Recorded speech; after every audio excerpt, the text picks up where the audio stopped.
Posted on CPC committee. All set to go. Thank you. Okay, good evening and happy new year to all that are here and anyone listening in. This is the continued open hearing of the Northborough Community Preservation Commission. Start over.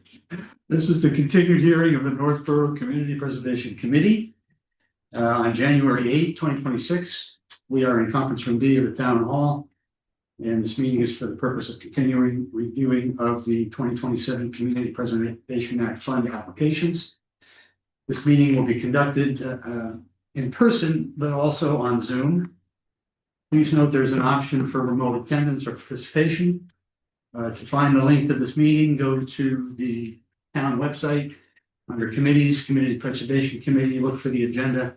And on the agenda, click on that link because I'm not going to read it to make any sense. That would be fun. Yeah, okay. Having said that, I'd like to conduct a verbal roll call to verify who's here at the meeting. If you could start with Ray, if you can say your name for the record. Ray Carlson. Jeff Leland. Andrew Clark. Leslie Harrison. Sean Durkin. Todd Helbig. John Campbell. And we're joined by Lori Connors, town planner. Okay. First up is review of our minutes from the December 4 meeting. Are there any comments, additions, or edits? I did receive some suggested changes from Gray, which I emailed to everybody before this meeting. And the second mailing. yes, and the changes are back in the text. Gotcha. Essentially, it's the correction of you said what the whom. I would move to approve the minutes as amended. Second. Thank you very much. Motion by Todd. Seconded by Sean, right? Any further comments on the minutes? All in favor of approval? The record show we are unanimous.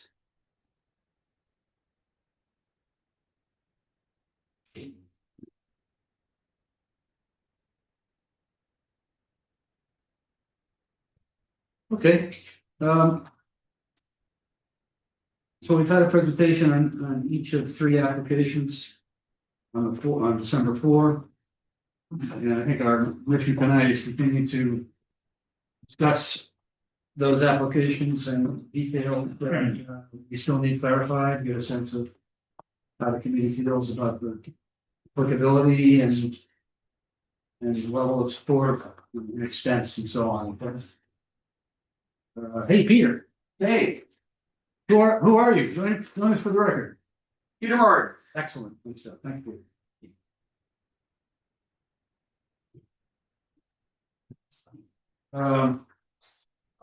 So I'll start. I got looking more closely at the window restoration application from the Historic Society group. They're not specifically represented, so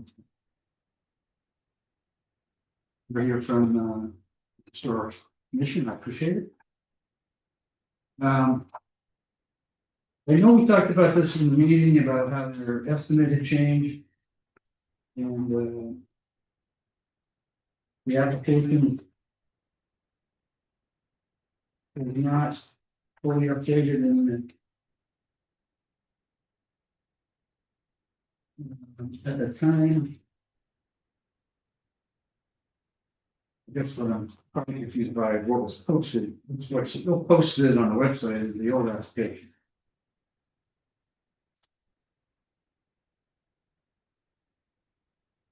This, the one in our packet was received on October 31.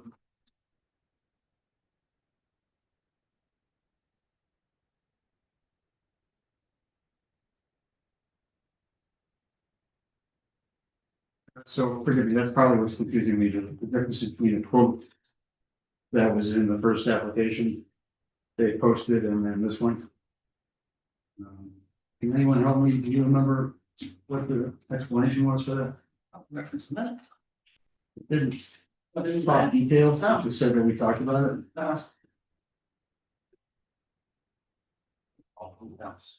If I can add something to that, the only change that I'm aware of. On the first page, the number of windows changed.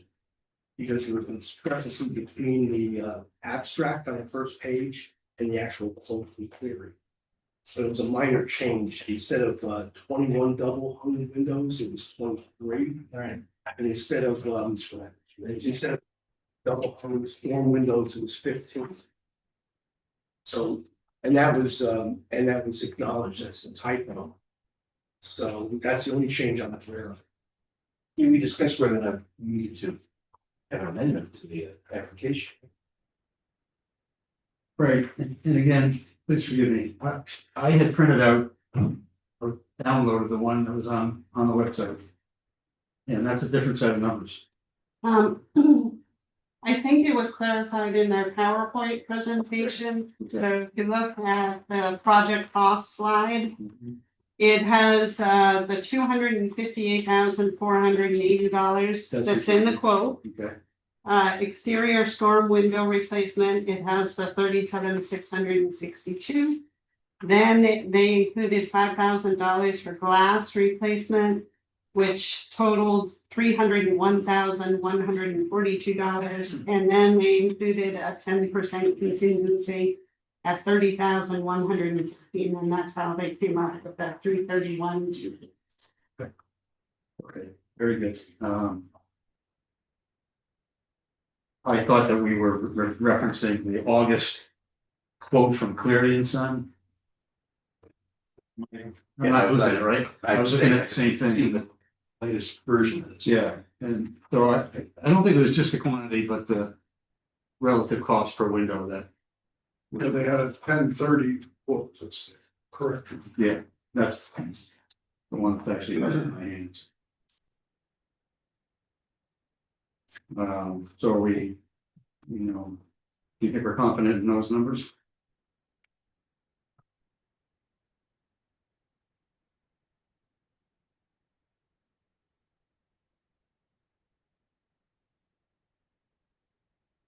$1,238 per window.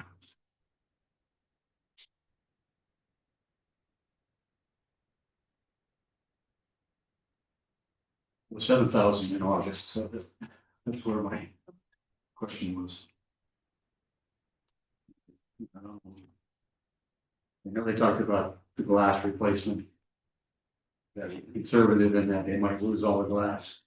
No worst case scenario and have to replace them. Was it the casings too? That might have been what it was. Originally, they were just doing those, but because I remember I asked for doing the casings as well. Or whatever it's called.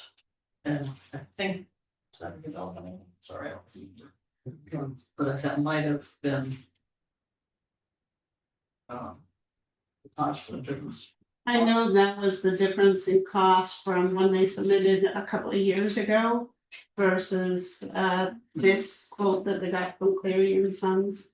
So the original one did not include the reconstruction that they said was something. Because I think that contractor didn't even do it, that restore, they were gonna have different, this variance on this one-stop shopping. This meeting is on the website, right? You can go back and watch it and figure out how we got. I didn't do that. Oh, I don't know. But you could still do that. It could still happen and confront.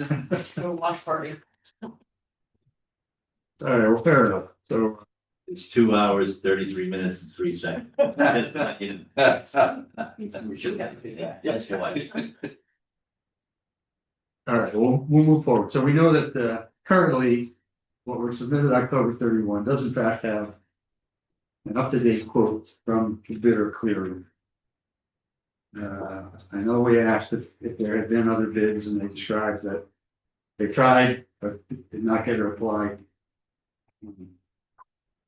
3 different occasions except for the one.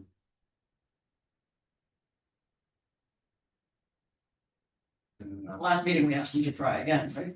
So we heard back from them. I think the only open question that I read.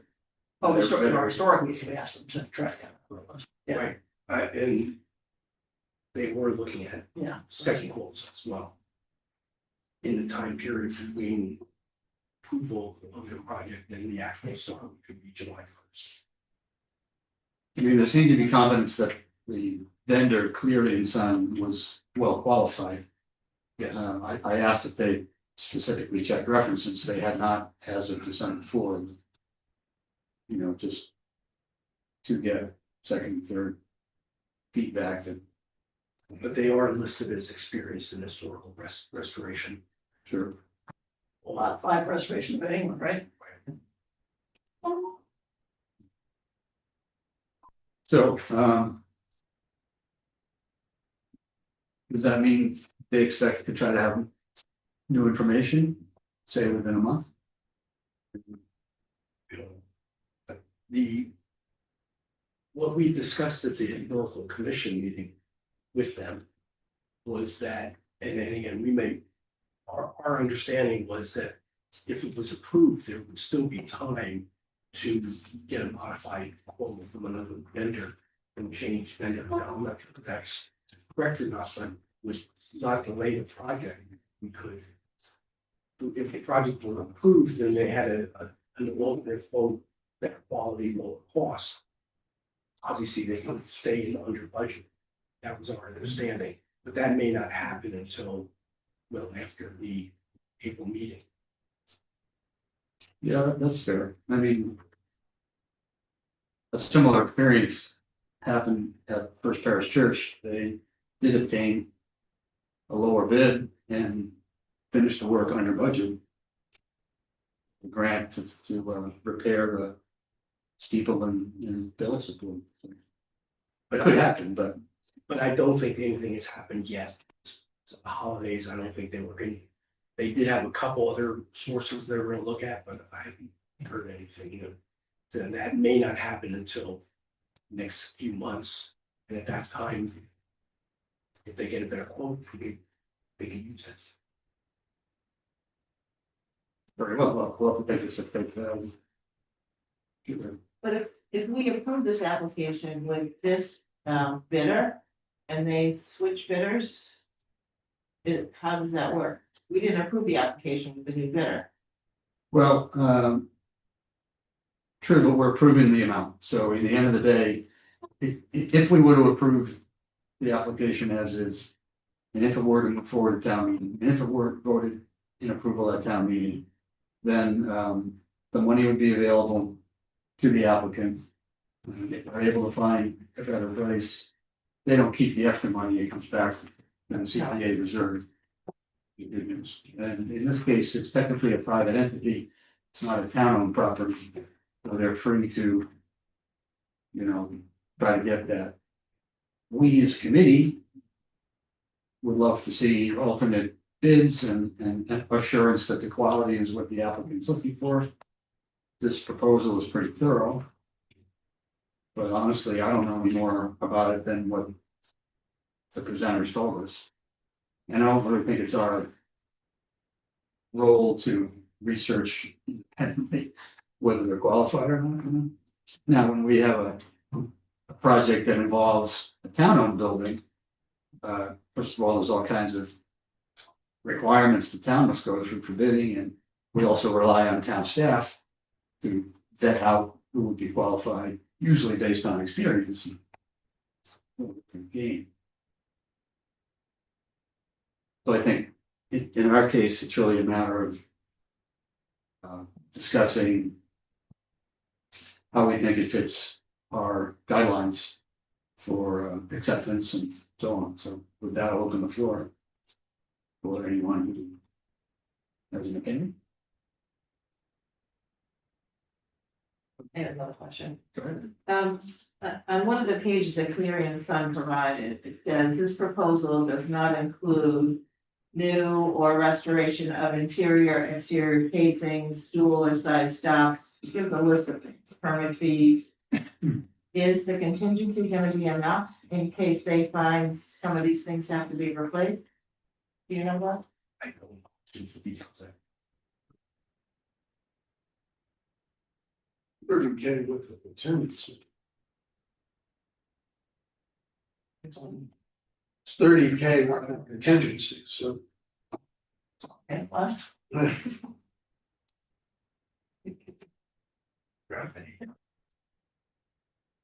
The equivalent of almost 3 full windows there. I mean.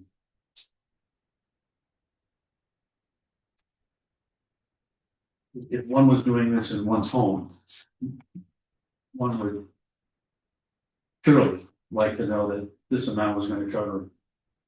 Any contingency, because it seems very healthy, but.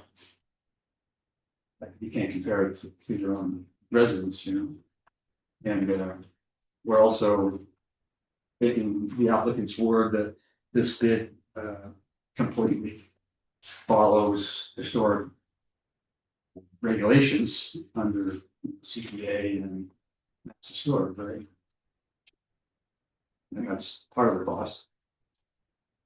You can't just bring in new material, you're restoring everything, or at least following those guidelines.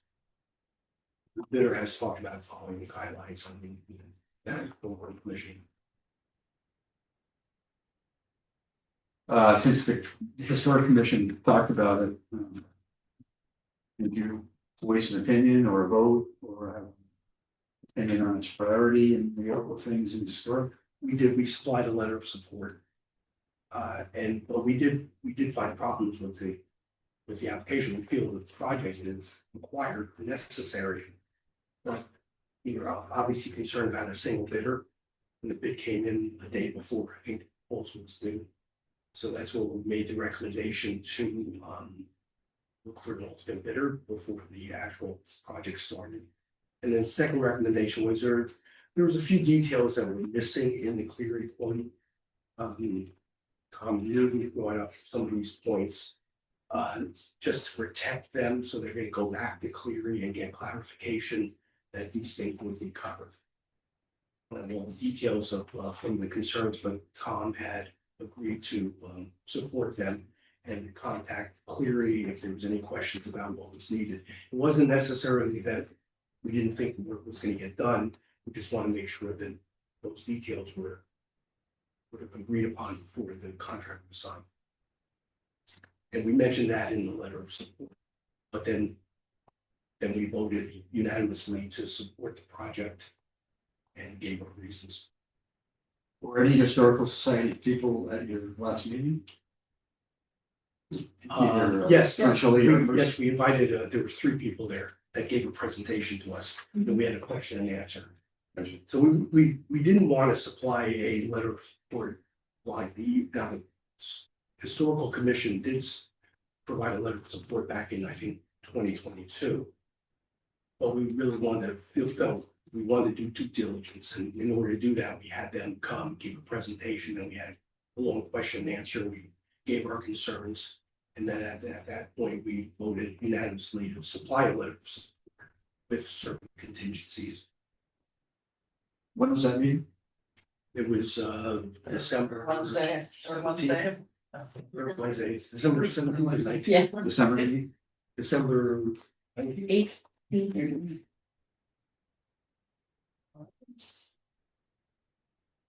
Did a letter of fluency. December 17th.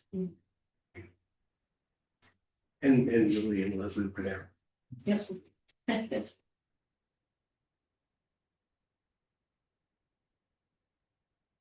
Okay, well, so.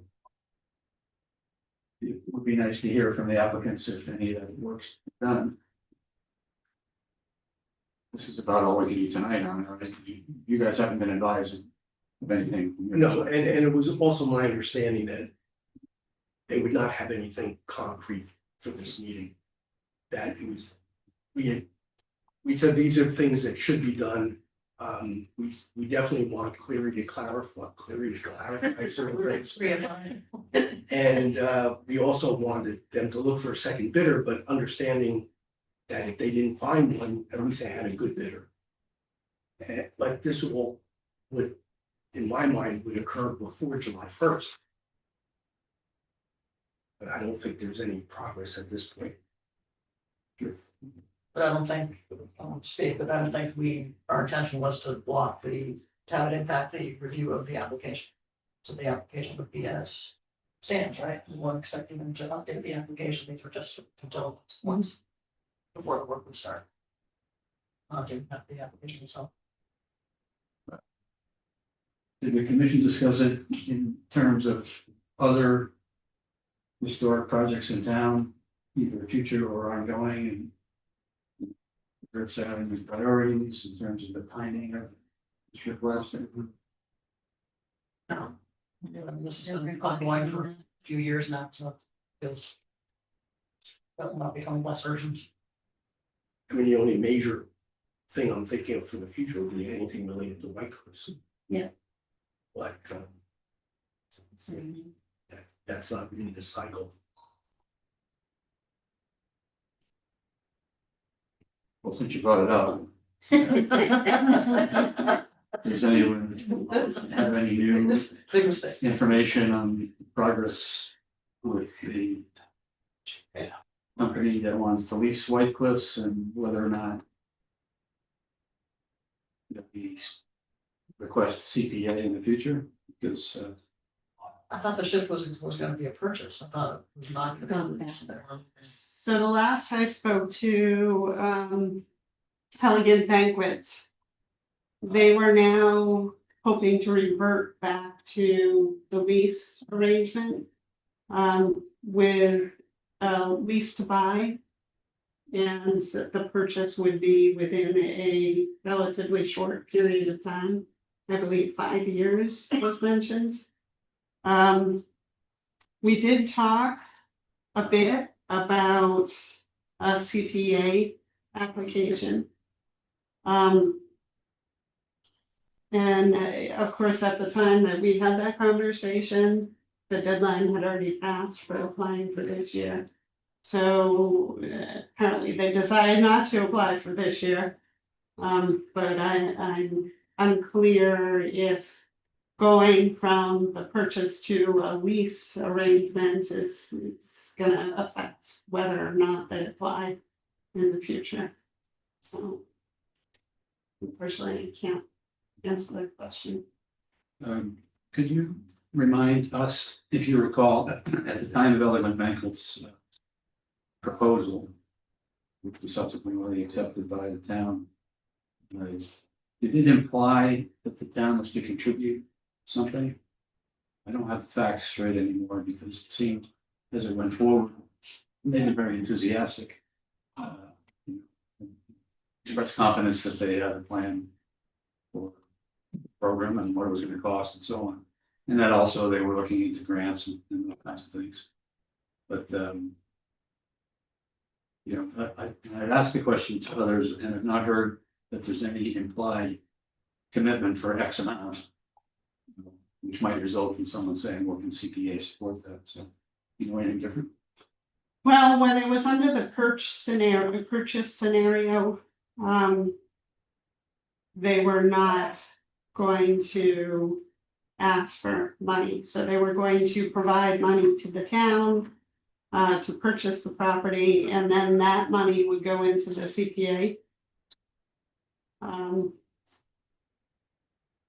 Of course, I was on vacation, so I haven't gotten an update in the last couple of weeks about any further negotiation on the lease situation. I do know that part of the hiccup was the environmental costs, environmental remediation. So ultimately, they decided that it would be easier for the lenders if they lease the property until they got it to a certain point and then they could purchase it.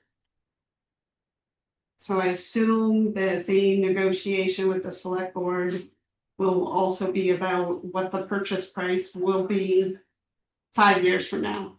So that it won't be, they invest, $8 million in improvements, and then the town's gonna look for $12 million to acquire the property. That I'm sure for their own sake, they're gonna want a cap on the amount of money they pay to purchase. And I am not clear about what's happening with town meeting either. So I don't know if this is gonna wait until spring meeting or, Yeah, that's what I noticed. yeah, we're pretty far along at this point, but that's probably what's gonna happen. Now, is it fair to say that the CPA application, which ultimately was approved at town meeting for the primarily demolition of the old additions and buttoning up of the building and so on, is it fair to say that's not progressed at all because of the uncertainty of what's happening? That is correct. In fact, the last conversation I had with the town administrator led me to believe that they were not going to take advantage of that $95,000. Do you have the impression that they might be getting cold feet, or do you think they're still? No, I think the issue was the timing. They need to move really, really fast. Because they have a specific deadline in mind as to when they want to open. And it's just easier if they go with their specific contractor and go forward. But like I said, I can ask for an update and I can email you folks what that update is. Unfortunately, I just don't have any clear information as to where things stand currently. They were targeting the wedding season of 27, right? So they were even saying they didn't want to apply for certain funding because of the traffic schedule too much. There are two areas that are, I think would be eligible for CPA funds that would probably be required.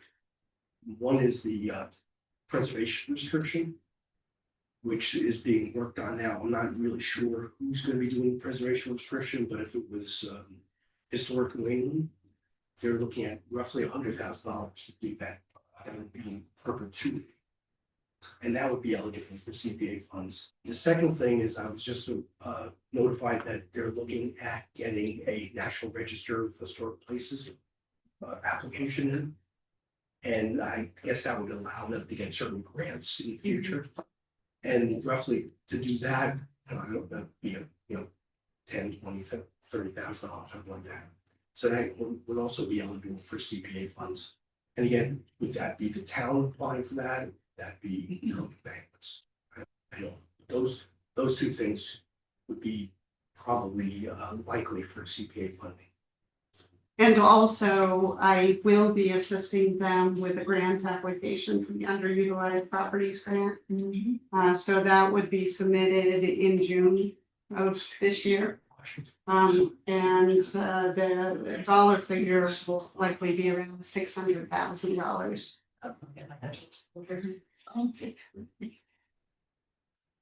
Well, the reason I shifted to that subject is it affects our thoughts about our budget and our reserves. This committee for several years running has discussed, what might be coming. We've always been supportive of the use of CPA for more things at White Cliffs that might be needed. And it was nice to think that the new occupant was going to come in and take care of all that on their own. Different bids at different times expressed, well, we need X from the town. And the town was, of course, looking to CPA as a possible source for that, but none of it's been defined. We have 3 expensive projects before us, and if we were to seek to approve them all, we use almost all our reserves. So we have to think about whether that makes sense or not. And that's part of why I is probing those that represent the historic interest in town about where you see its priority. And how does that, how do you feel about that? For example, is the timing urgent enough to spend 300,000? Or is it better to keep more in reserve and see what happens in a year, since it sounds like none of us have a clue what might be needed at White Cliffs, fair to say? And so that, you know, I think that's a point of discussion, not just about their application, but the others too. Well, I think Tax the budget, you know. my personal opinion is it's a very high priority. It's the historical society building, the museum in there, we have archives in there. A lot of it's used for the community, and tremendous number of community and not just community, but local events, so it is besides being a historical resource, it's also a community resource. So I personally think it's a very high priority. When you met with financial planning, did this come up? There we go. I would think too, this is a fairly long-term project. They've really done some pretty good due diligence, and we saw with the church, the longer you delay water infiltration and elements to old buildings, and it structurally impacts the building. Sure. So, I mean, I think the merits of the proposal are pretty good, and if they get another contractor that comes under that with the same criteria, then they won't spend $330. Yeah, I didn't really believe them when they said they were never coming back for CPC money. And they sort of removed the application at the time.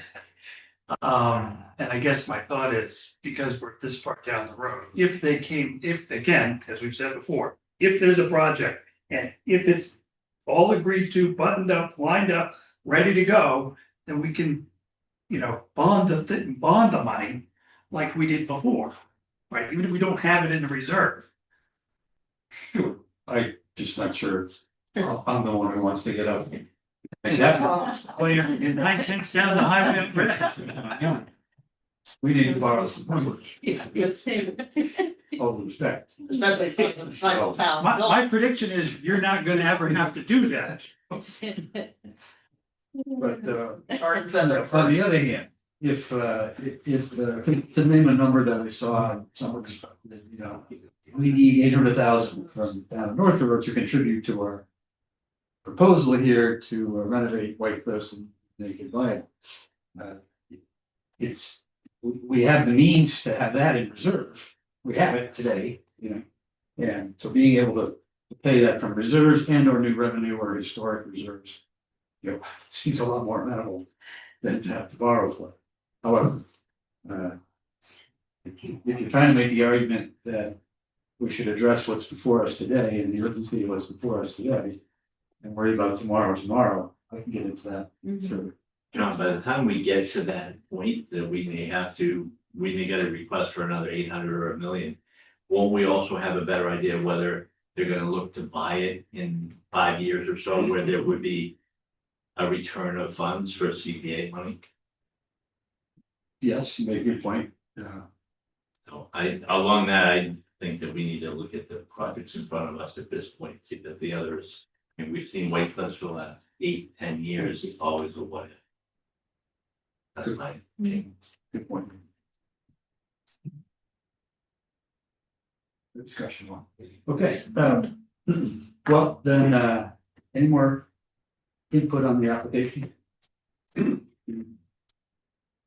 think we're gonna accept that the current quote is good as of October 31, and it is what it is.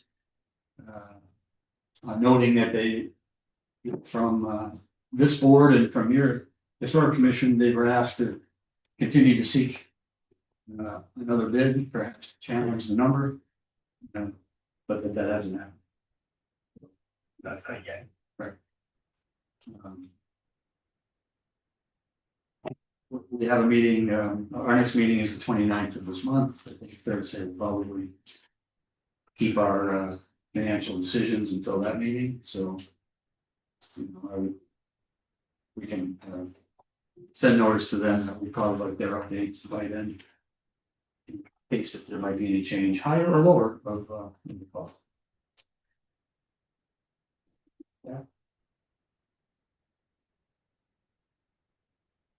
Very good. Hearing no further questions.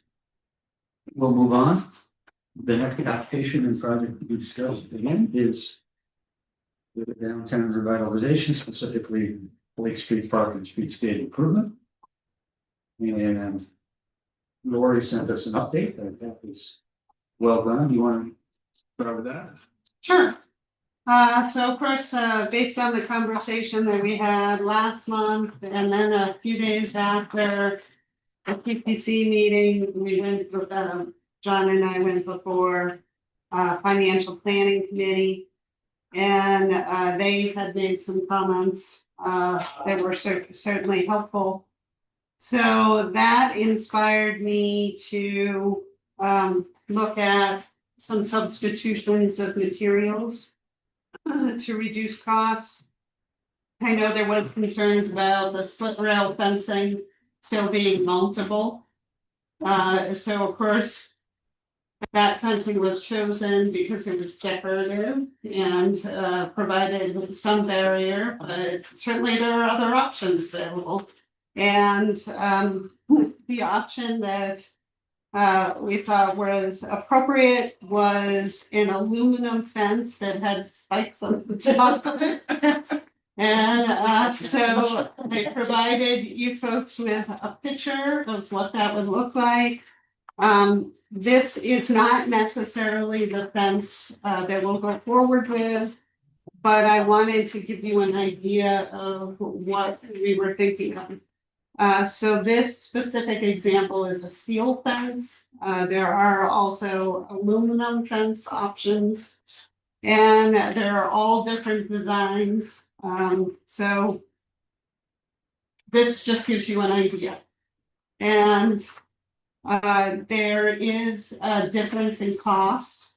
Of course, the original fence proposed granite posts, which were very expensive. So the design engineer provided an estimate that was $10,500 lower than the estimate. So that's good news. Any questions about the fencing? Only can you highlight, in your opinion, what advantages and enhancements this actually brings to the project, not to mention saving costs? Yeah, I mean, certainly it's an obvious public safety enhancement. It's not going to be easy for anybody to climb this fence. And so that should be a deterrent for anybody who currently is cutting across the railroad tracks to go up to Cumbies. So it's also attractive, in my opinion. The black blends in, so it shouldn't be something that really stands out. As you know, there'll be quite a bit of landscaping in front of the fence. So I think aesthetically, it will be equally pleasing to the split rail option with the granite posts. I also heard that it was inherently lower maintenance because in the previous presentation, the split rail was white, and comment had been made to me that, you know, it looks pretty, but it'll be hard to keep it clean and pretty, and this fencing was much easier to maintain in its original condition. Yes, So and it's also, it can be spray painted at some point in the future, and this specific fence is a commercial grade fence. So it's more heavy duty than, you know, if it were a residential application. Is there any chance that the top of it could not be the point? Does anyone remember the T&G about 30 years ago? Yeah. Where I think it was a city club or something in Worcester where someone tried to climb it and went right through it. Oh, It goodness. was on the front page of the paper. Oh, Yeah. wow. I chose this because I thought you'd like the spike. But certainly they have a number of options that have the rail on the top. So definitely, we can go with the It's just a with jar. the rail on the top instead of the spikes. Yeah, my point about the split rail, rather than concern about climbing, it's just a great place to sit, so. It's pretty easy to go through. Right, that's it, yeah, just 8%, so yeah, I know. Yeah. Thanks. I really like how this looks, just my first impression was, oh, I can kind of live with that. Mhm. Because all my visions of the nice white sort of farm-like fence, I didn't want it to be taken away, but this is good enough. It blends in, and I think it addresses the comment we've heard more than once that you know, which on the face didn't quite make sense all the time. People are walking across it. There's no fence there now. The original project at least added a fence, which you'd think would be a deterrent. This certainly makes it a real fence where you're eliminating the possibility of walking across. You're now encouraging traffic to go up to the sidewalk and around and enter the park in the appropriate way. And that's just good for safety and good for maintaining the Or park. down by Fatouche too, I mean, it's not gonna go, I don't know, Lake Street, is it? It would end at just before the Fatouche Right. restaurant, so it would just be on town property. Right. And unlikely that anybody wants to run down the trash just to go around the fence. I just think it enhances and addresses that concern of the problem, so, very good. Good. Continue? So this, Quick question on that, you haven't shown a gate here, a double hinge gate? there's no gate proposed. That's just part of the cut sheet that they sent over from. Oh, the product, okay, yeah. like, Oh, yeah, that was, that gonna be. that was just included in, so I downloaded this from the internet. So Okay. they provide you with a gate just so that you can see what that looks like versus the regular. fence. Okay. So no gate.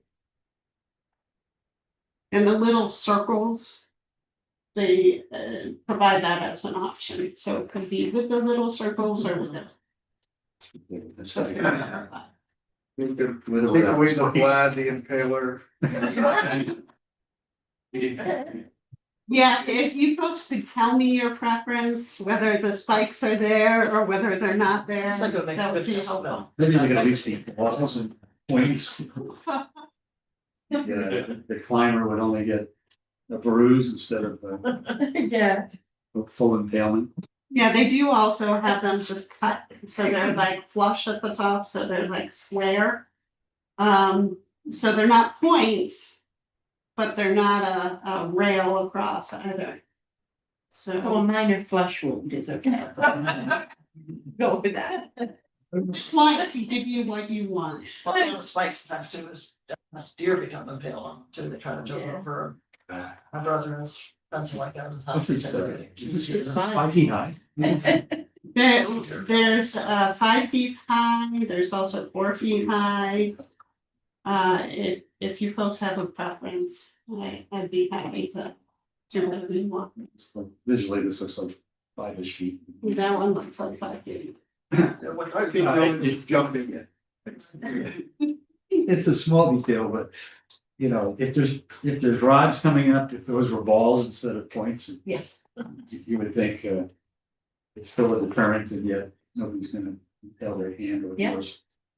But this really is a minor change. I think the change in fencing specifically creates a better, just improve safety. It's easier to maintain. I like what you've done.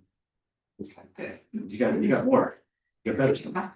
Yeah, so the other option is to talk about the curbing. And I did speak, correspond back and forth with the chair of the financial planning committee. And he had asked me about the pricing for berm. As an alternative to granite and berm, my recommendation is vertical concrete curb. It's the middle of the road option. Berm does not hold up very well. It can be destroyed after a near single winter plowing season. And it also is wider than curb, the vertical granite or concrete curb. And it's also mountable, which is a major concern that I have. We want to make sure that the curb is going to prevent vehicles from going up onto the sidewalk, as well as going up onto the the islands that we're proposing. So the vertical concrete is much hardier than berm. It's not as hardy as granite curb, which pretty much lasts forever. But it's definitely a good middle of the road choice. So of course, the concrete curb is what you see up at Northborough Crossing. So you can see how that has withstood traffic over this, I think it's been there for about 15 years now. So it's held up pretty well. So where the concrete curb would directly abut a sidewalk, it would be a monolithic pour. So that means it would be poured as a single piece. So there will be no ability for weeds to grow in between the crack of the granite curb and the concrete sidewalk. So that's another maintenance benefit of going with the concrete sidewalk curb. So the other wonderful thing is it's quite a bit cheaper. So it would result in $50,270 in savings. So not only are you saving with the price of the curb, but you're also saving with some of the other tasks associated with installation. So that's good. So when you combine these two savings together, ultimately we can reduce the project cost by $66,100. So of course, the savings that you see here also get translated into the smaller contingency and police and whatnot. So the new price of the project would be $783,900. Do the subdivision rules and regulations or any of the site plan requirements we impose on private party require granting? So in our site plan review requirements in the zoning bylaw, they require either vertical granite or concrete curb. So they have the choice. We do not allow berm. Okay. But we're not lessening the requirement for this than we would on private developers. That's.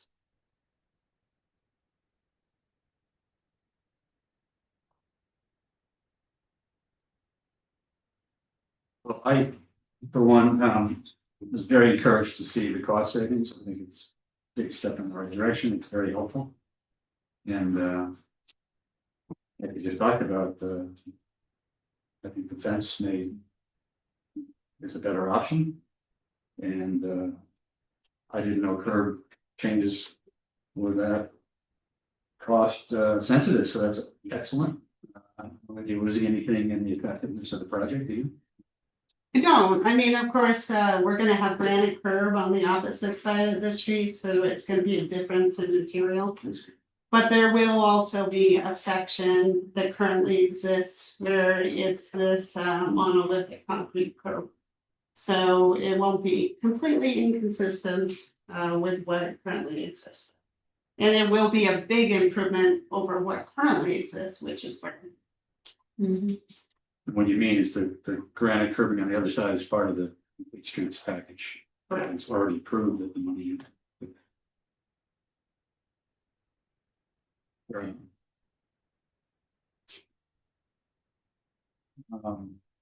So I like cost savings, I don't like the consistency part, not sure. Fan of getting away from the ground. We gain their support if we do this? Do they vote? Hasn't been discussed with them. So I did receive the question, I believe the chair of the financial planning is on this meeting. Is he still there? Yeah, we discussed, the merit, Lori made a presentation, the merits of the project were presented, and there was discussion around different aspects. Cost and places of curbing was one, the amount of paving was another. Some of those members had some aesthetic concerns, because this project does not pave everything over to the privately owned areas. It's focused on the park area, and there was amount of parking spaces. Paving and curbing are going to be around them, so there's going to be seams, of what's new paving and what's existing. Some had concerns about how that was going to look and how it was going to be accomplished neatly. That's somewhat up to the contractor and the way it's done. There was discussion of the fence area and safety concerns. Would enhance safety of crossing the tracks and so on and so forth. Those are the comments that I took note of. There was discussion about the fact that the presentation uses imagery that is really a carryover from the complete downtown presentation that the consultants have done a nice job with. And it doesn't show the exact detail of the buildings that are currently on Blake. It doesn't show the position of existing telephone poles. And some thought the presentation imagery was too rosy in that respect. So I think Lori and I just both took mental notes that fine, should this go forward and we're making more presentations. We just need to create more realistic views, highlight on those things that are going to be enhanced, less focus on those that are not. I think that's fair. So Yes, and I did speak with our consultants, and they said, sure, there are things that have changed, like for example, the landscaping, and now we're talking about the fencing change. So when all of these questions are settled, they can do new renderings, updated renderings for town meeting, should you folks decide to support the project. So when they have that dramatic moment at town meeting, when they pause and say, did this committee approve this? So they have not approved this. So they didn't do any of their deliberations. Even with this, so we could give in on these reductions against the design recommendations and still have it not endorsed by that. So one of the challenges at financial planning, so of course, you folks started the public hearing on December 4th, and we went to financial planning on December 9th, I believe. And so they were asking what the CPC had decided.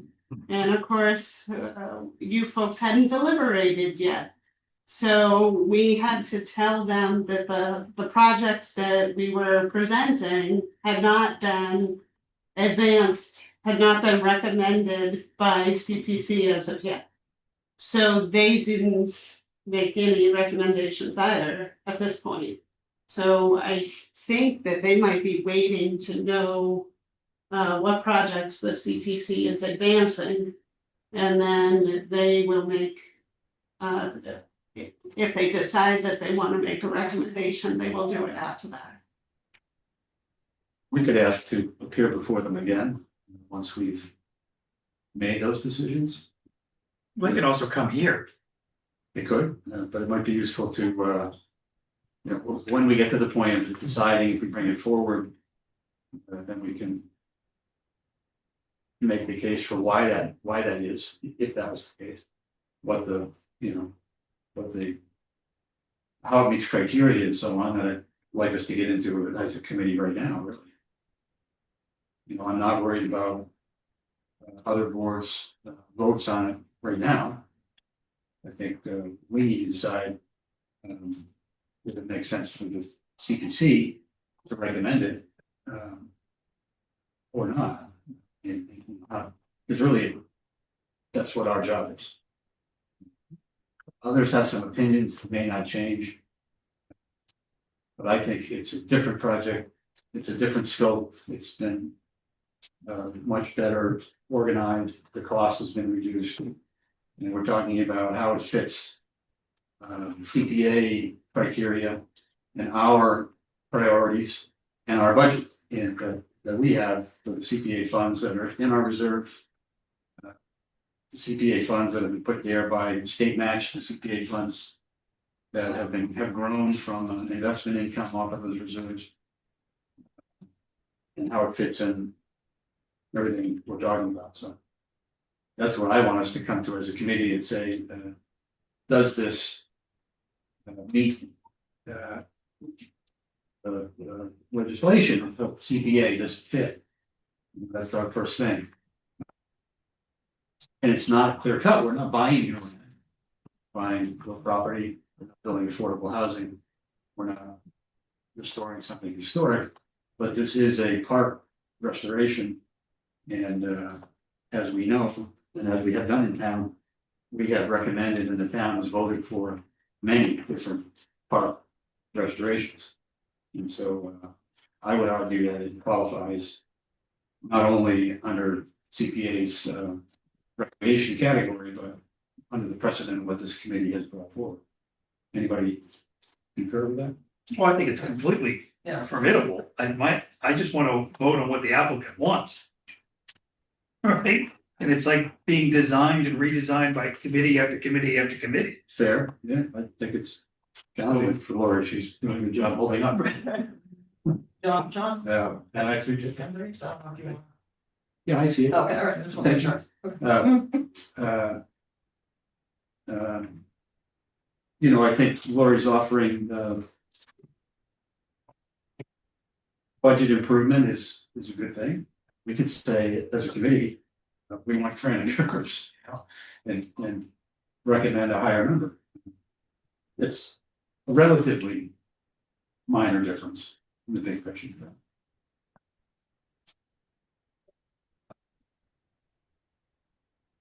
I agree that it fits the criteria for CPC funding. I still think there's going to be a group of people in town meeting that are gonna see it as the exact same project they voted against, you know, whether or not it's been changed dramatically or not. And there'll still be the misinformation that somehow the streetscape thing could somehow be moved to some other, you know, we could go beautify some other place in the world, you know, instead of that particular thing, so they're not seeing it as a tandem project to something very generous grant from to accomplish. I think having to present it and to best to try to thwart that discussion like this, we voted this down once, you know, take a hint, and that's gonna be the one. I know people thought that last year's town meeting was an anomaly, but I'm betting there's gonna be plenty of the same folk there, and they're gonna come paired with outrage and Well, you're getting to the, you know, so you're speaking to community support, which is another area that we think about with any project, right?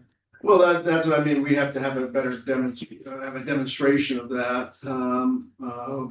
I think some of the committees were not necessarily for it. Some are. But some are, yeah, so it needs to.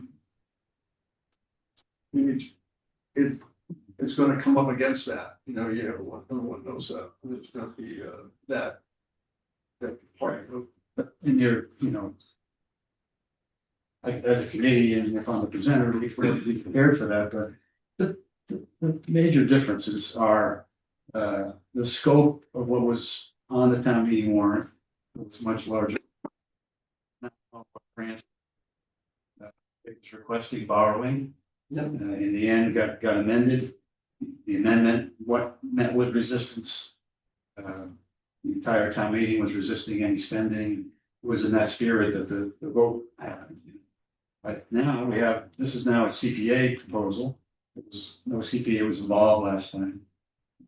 We're talking about, is it affordable within the CPA reserves that don't add any additional taxation, they don't implement any other capital money or free cash that is available. And so different sources, I think that needs to be made clear. Granted, CPA is funded by taxpayer money in the form of the property surcharge. It is supplemented by state match, as I said, by investment income on that money. So CPA money gives you more for your money, so to speak, but it's still taxpayer money. But as I say, it doesn't impact the other parts of budgeting and other things that, for instance, the financial planning committee would want to have, would want to make sure are covered. So It's not replacing some that's a other big capital ask. project at this capital. And you know, the complete street grant, 500,000 roughly, was awarded, and that portion is going forward. It's no longer part of the project, so the state paid for that. And you know, that should be highlighted. It's part of the overall plan of that streetscape, and a big chunk of it came through. Now we're reducing significantly the portion that we're asking the town to look at, and we have the CPA to back it up, so. I think those are the major differences in how it can be presented. You can't even come back with the same info. The following year, if you have an article that's voted against, you have to wait 2 years to come back. Yeah, it's fair enough. It's not the same at all. Yeah, great. If it were, it would be on the warrant. You're not wrong. There are already, in different committee meetings, we've already had feedback that, you know, it's similar enough and that we should bring it forward again, but I believe I just explained why we can bring it forward again. It's not the same word. It's a CPA application. Or defined scope and so on. Now, speaking to that though, you know, we look at, we just talked about the historic building windows, and was it urgent enough to, you know, to be funded now compared to saving money and so on? Many of you made an argument that it's in front of us, it's needed, it makes sense. If we can afford it in the budget, we shouldn't hold it up. I think we can make the same case for this. Furthermore, we have an application that came in late in the cycle, they presented last meeting, that is for the ball fields. And one of the major reasons why they brought that forward is to improve a neglected town facility, a town park, and to improve the safety of that facility. Is this any different? We're improving a town park and facility, and we're improving the safety. That ball field will be used by a pretty limited set of townspeople, young people, old people. The pocket park is going to be used by a limited subset of people who visit downtown. But we're, you know, the downtown enhancement has other benefits that we've promoted for a long time now. By enhancing downtown, we're working toward enhancing economic activity. And so that's not happening at the Milliken Ball Field, we can agree. The Blake Street project speaks to the town plan, long range plan, and it's the only thing that we're bringing that addresses the things in the master plan. And the benefits that we're trying to derive from it. We hope it to be, you know, the start of other enhancement we can do downtown. So toward that end, if you look at it against the other two projects we have, I guess I, for one, would make the case that it has similar urgency to be That we look at it now as opposed to saying, let's wait. In terms of the budgeting and so on that Lori's done, that's gonna change in the way another year. We've already invested, the town's already invested, and the consultants have done a very good job of supporting what this is. We're wasting that effort and we continue to postpone. Those are my points. I hear them all and I've obviously been to a supporter of it. I think there's gonna be people that are have earplugs in, no matter what you say, they're just going to say Blake Street, and they're gonna say we didn't want that.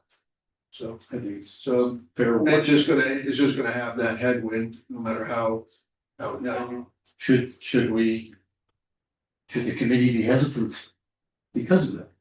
well, I don't know if it. I personally think that's the point, right? If you can agree on it and then. The townspeople can come back to us, and decide whether we're doing our job right or not, but they. Ultimately it's up to them to make the decision, so it's. At town meeting. Yeah, town meeting, so it's not, that would be it's still up to them, so it's not like we're doing anything that they. That they can't undo, if they choose to, if the town is an entity chooses to. Yeah, we're not the end authority by any means. Exactly, so you're going to. I'll be standing up there and they're gonna have those people. You with the. That headwind is gonna be on your face, not on me sitting in my seat, waving my card, so. I'm not afraid of it.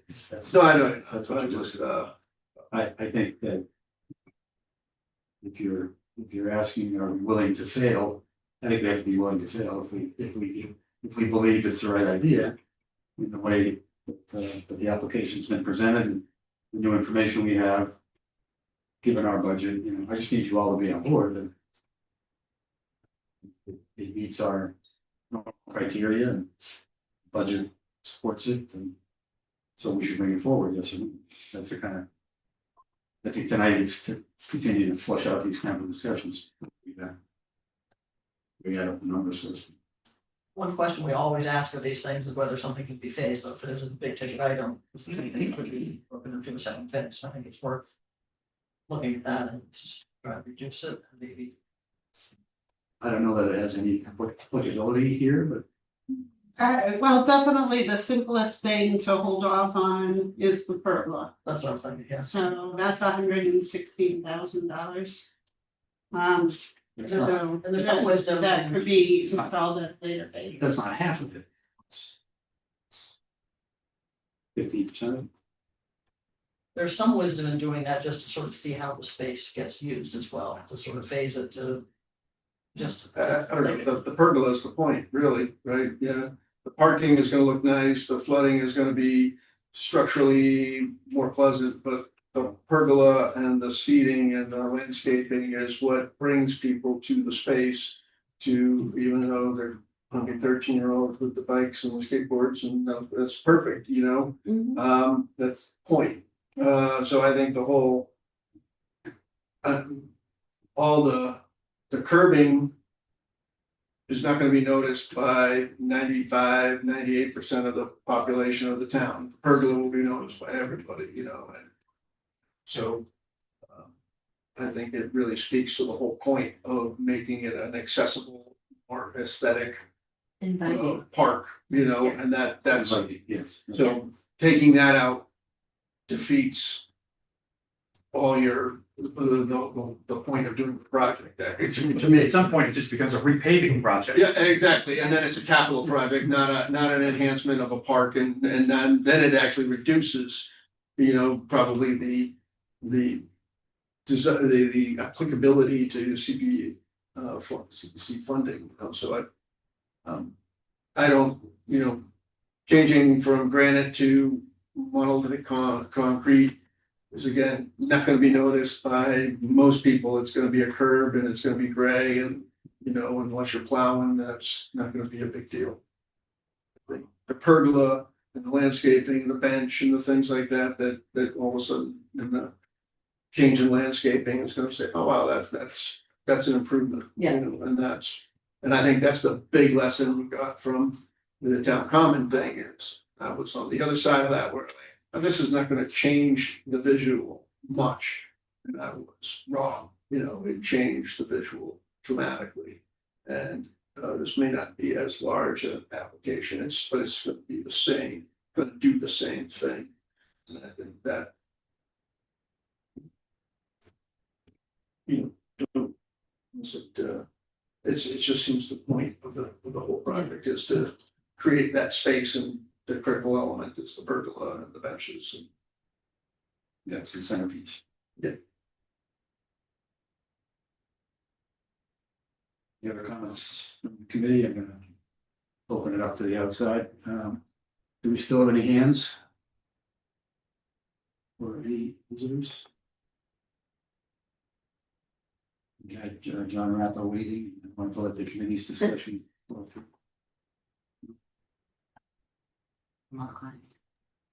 Oh, there he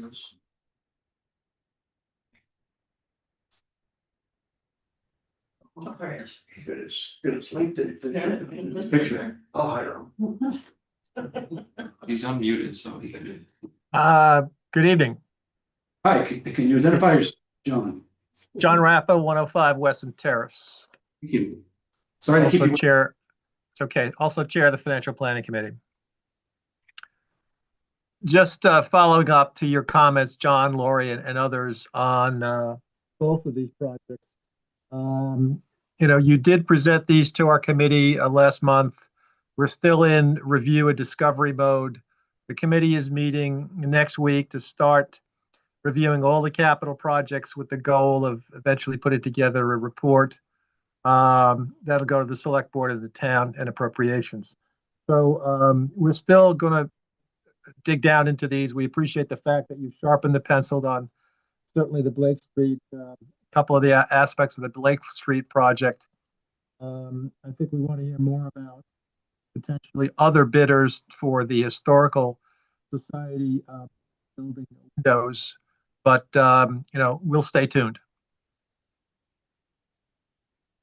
Thank you, John. Your mic cut out a couple times. So if there was anything else you were adding, please feel free to continue. I think that's a bit about it. We'll stay tuned to hear more from you. Certainly, I want the committee to review the specifics again of what you submitted last month, the backup stuff to the application and the presentations. Very good. Thank you. You're welcome.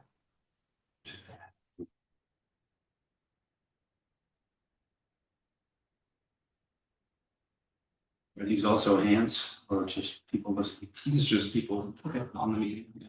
Fair enough. Anything else on Blake Street at this point? All right, let's move on.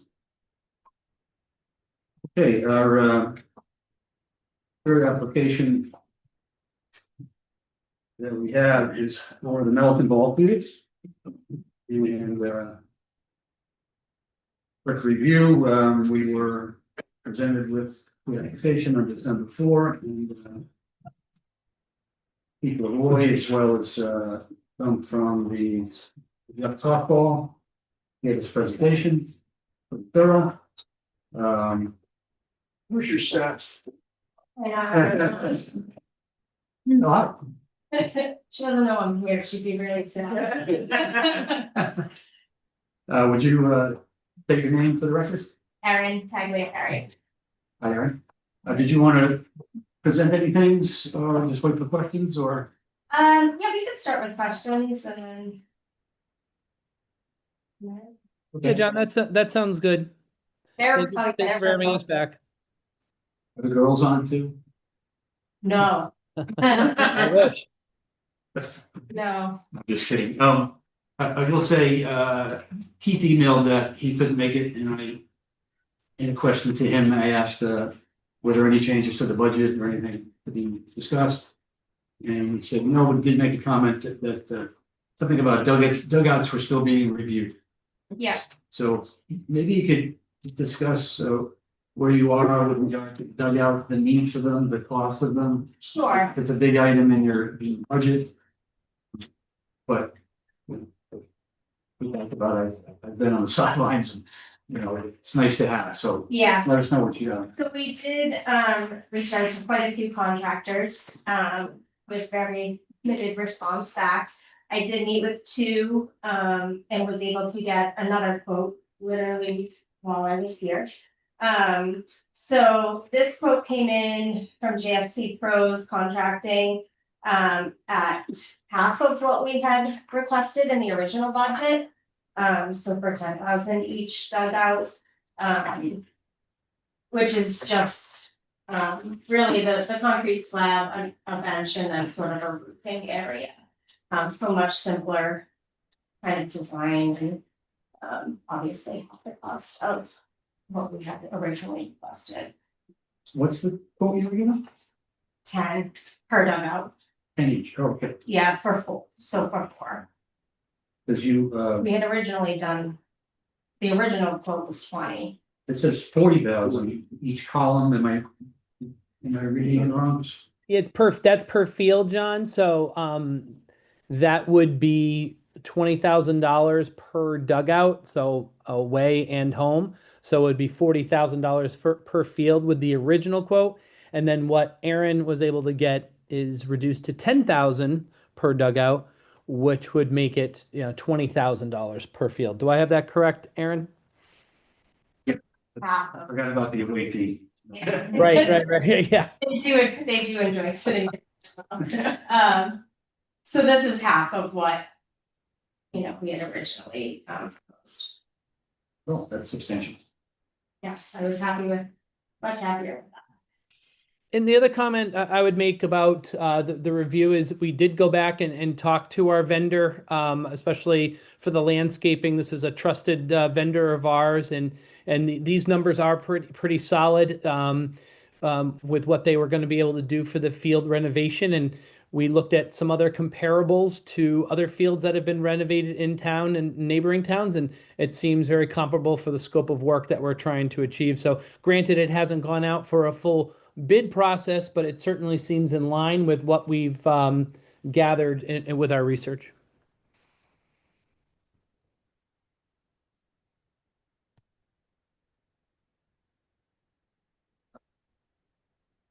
What questions, Sir? Not gonna miss one. Did you talk to Arrow Fence? I did not. That was Keith. They're the ones that gave the original quote. Yeah. Correct. Yes, we did not have an opportunity to reach back out to them. We do believe that those numbers are high, even though it is replacing what's there in kind. But we do not have a comparable to that that we can, and we did try similar to Aaron. We're not getting a great response from a variety of vendors that we have reached out to. And in fact, we had someone that did come out and evaluate and took a look, but never was able to generate a quote for us and became a dead end. So unfortunately, we've made an effort to try to solidify those numbers, but we have not gotten a response from a vendor.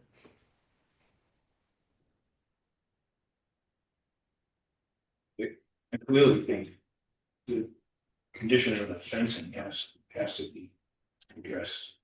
Yeah. And it's- in the pictures in the presentation, that seems to be a major point. Pieces of the fence sticking out.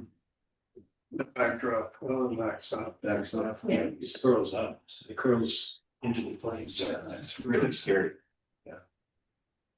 So that's certainly clear.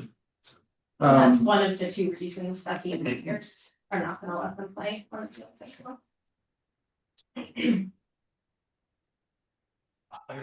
So let's just say we have a financial frontier looking at. Is there a?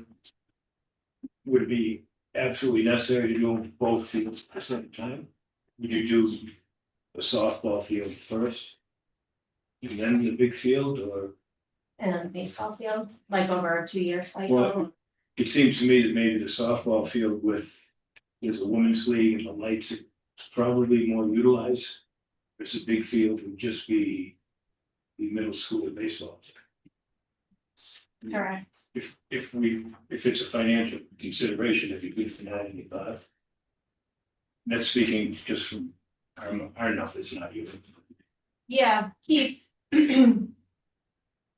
Yeah, I would agree with that, Sean. And you know, Aaron, you and I have had that conversation thinking about what are the different types of adjustments we could make. And obviously, we certainly appreciate this was not something that was on our immediate radar and kind of popped up over the summer, which then led us to trying to get our arms around what it needed. And we're surprised by, you know, just how much it did need. And that's certainly a strategy that could be taken. The only issue that I foresee with that is, you know, we would have a little bit of inequity for the different, you know, sports that Milliken would be offering, but that's certainly a conversation I can have with the athletic director, Mike Masserino, and principal Michelle Karb about how we make sure to still have two programs, even though one of them might not be able to happen on the site itself. So yeah, it's certainly something that we've talked about, but we don't necessarily have a formal plan to take that 2-year strategy.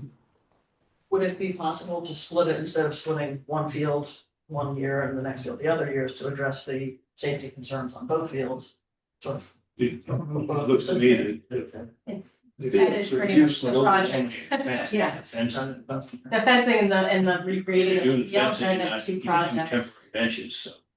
So, it's not- Yeah, Yeah. but that's a good question, and we did think about that as far as kind of a strategy, and but it did seem necessary to do both the fencing and the field landscaping because they were both considered safety concerns. So we didn't want to put one in front of the other.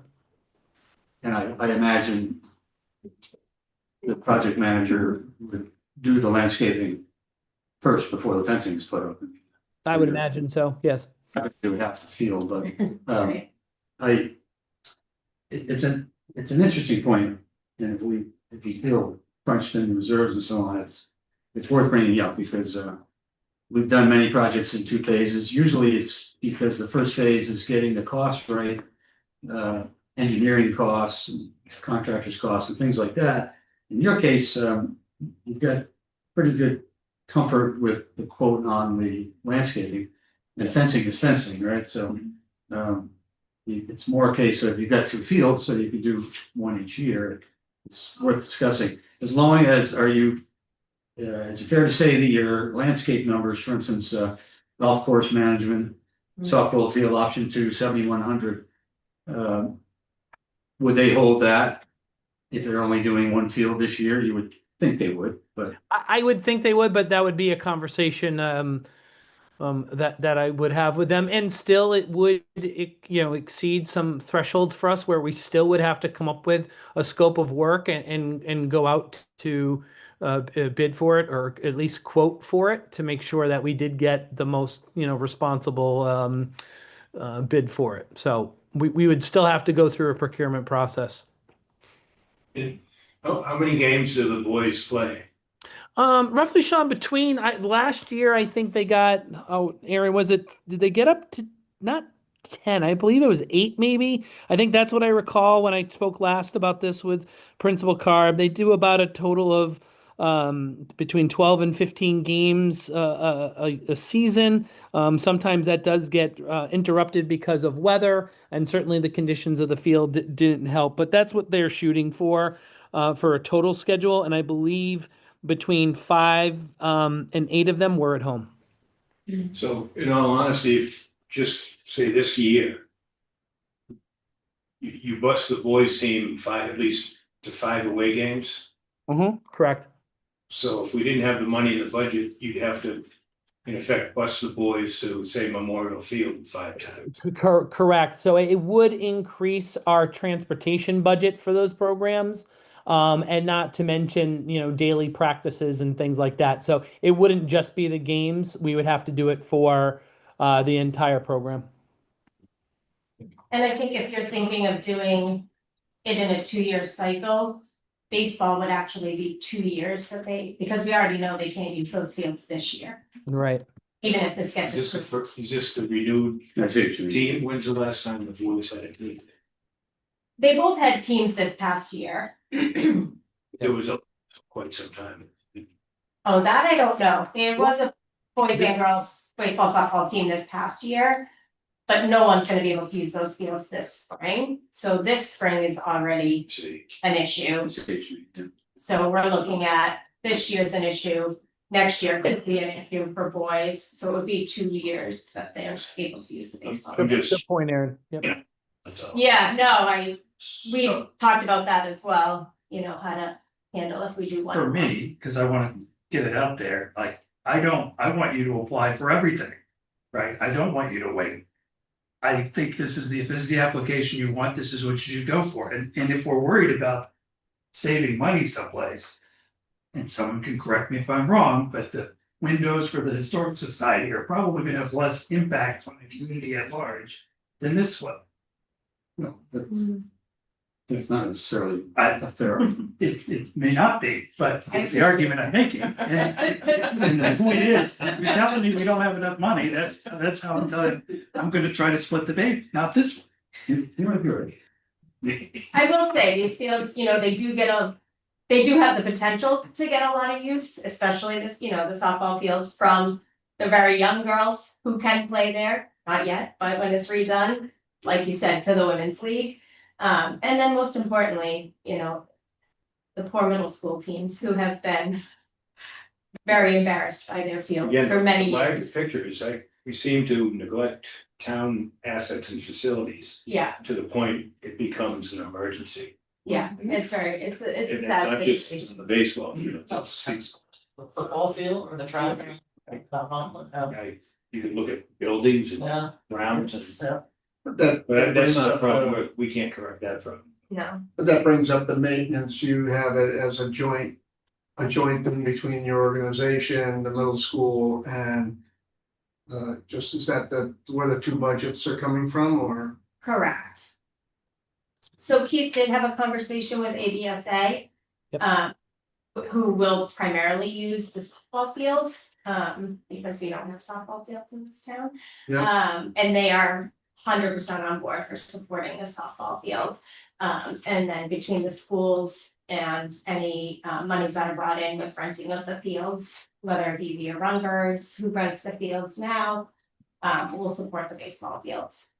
And I would add too, we have a long history of taking care of that field through the CPC, starting with the irrigation system, The lights. following up with the light, so. Those are two huge ticket items, and to get to the point we can't use it seems kind of against what we've done over the years. Right, Now, to be clear though, the baseball field is not intended to be used by any rec league, for instance, Little League, Babe Ruth. They have plenty of field space today, is that fair? Yeah, more of the fields. Whereas the softball field, as I understand it, is a women's league that uses it or tries to today. And you want to increase the resources for the recreational league. we need to. You know, so it's, I think that trying to bring in how many non-school groups also can use the fields. Yeah. Because sometimes when it comes down to bringing to this committee something just for the school, occasionally we sort of said, well, you know, hold on, we probably should be comparing that to school budgets and so on. In a minor way, there was a discussion we had around when Algonquin came, you know, would we support some of the major field renovation there? And ultimately, I think we felt as a committee that this was really the business of Northborough, Southborough Regional School District to decide if they wanted to, you know, whatever millions that cost. However, this, as I understand it, true from Ally, the rec director, you know, these fields used to get a lot of use, could get a lot of more use by adult groups as well as youth groups. So that's part of the benefit. And I also believe, and she can probably weigh in on this more, sometimes the summer programs will use it as well. I haven't been able to. Right. I mean, there was men's softball there for years. Well, for 10 years, that was our home field for the Challenger sport. Challenger baseball. Kids with disabilities, We had Melican at their own field. Where do they play now? Is it still, The program, we don't have it. oh, they don't? We didn't have enough participants last year, so we sent them to Shrewsbury. Okay. For 10 years, that was our home field, big and little. Yeah. We had different age groups.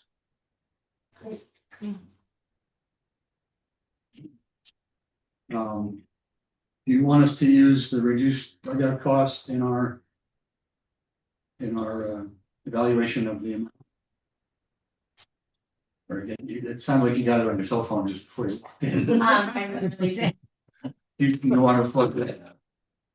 You want to flush it out a little bit more? Sure. Okay. Well, clarify if it's equally suited.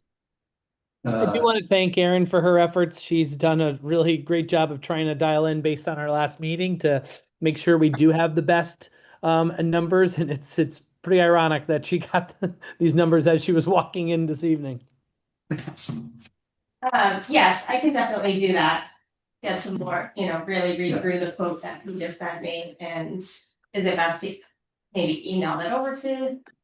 Well, in the end of the day, if the application can get amended, Yeah, then send that page, Okay. I guess, okay, something like that, Okay. to Lori and then have it officially posted. okay. Yeah. And, to support my colleague here, he wants to suspend as much money as we have. You did that? That is not what I'm saying. That would be an unfair characterization. That's what we heard. That's what I heard on Zoom. I got to be honest. That's what I heard on Zoom. I mean, I'm kidding, but it's interesting, all three applications have some of the same points to be considered, cost versus budget, urgency or not, community support, community use, they really all weigh. They all grade well, I should say, in that criteria. Yes, Any other questions for Erin? Thanks for coming in. thank you very much. I'll work Thanks on for having us. I appreciate it and Thanks, appreciate the remote. Thank you. it. Thank you.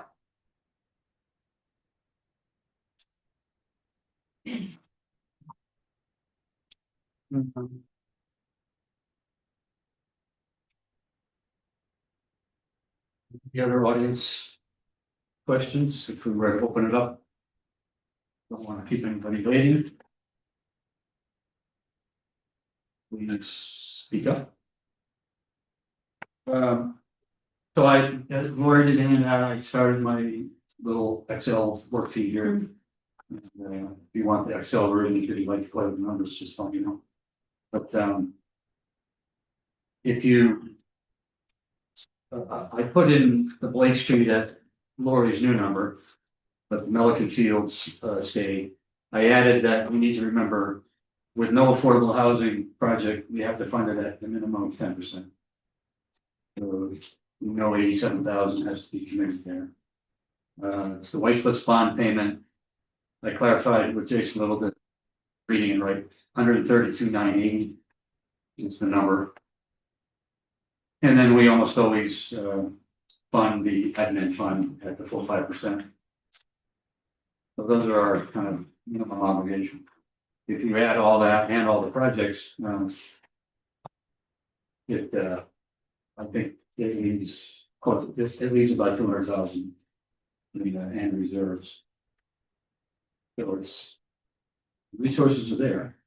That's half of it. Any questions on that?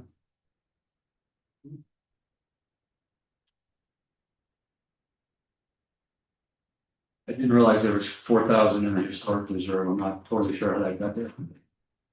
Could have been a reduction in the prior project. What it's worth by third of a window.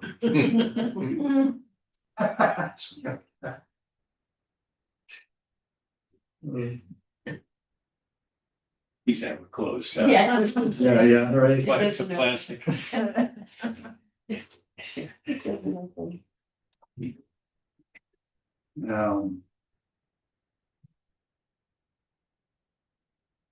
Okay, well, I thought like tonight, because we were here applicants if they came. Good discussion, I thought about pros and cons of each and whether they measure up or not. Based on things you said and knowledge you've given, I'm hearing everybody feels like three applications qualify. And all have similar need and similar community support. Certainly, there's probably some out there who reject all of them. Some out there who will vote for all of them, so. That's no different. And Andy's point was spot on, you know, we can recommend what we do, that's our role. We bring it forth, we ask the other committees to give their opinion, their judgment, hopefully their support. And we ask them to put on the town warrant. If that's the case, we'll defend them before the town. That's the right way to do it. Very good. Any other business that we haven't covered, anybody? So we did decide on January 29th, Thursday at the end of the month. Whomever was here when we decided that, said they could make it, so it'll work. Very good. Yep.